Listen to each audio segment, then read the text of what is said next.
ababil arani min ijaratim min sibti waj'alahum ka'asil makut.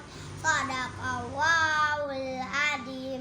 Di dalam surat Al-Fil menceritakan burung kecil dan pasukan gajah. Simak baik-baik ya teman-teman.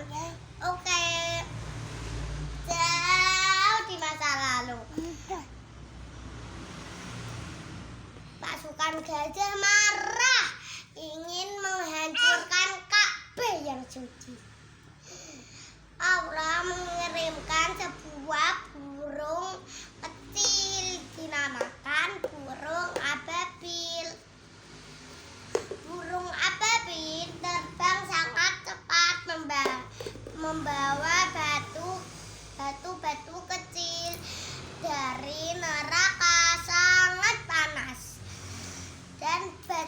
Dan burung ababil terbang sangat cepat melempar batu-batu panas dari neraka. Pasukan gajah pun takut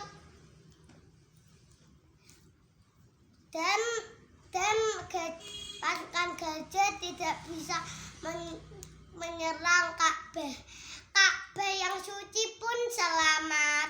Kita dari atas tidak boleh melaku sombong. Dadah, assalamualaikum.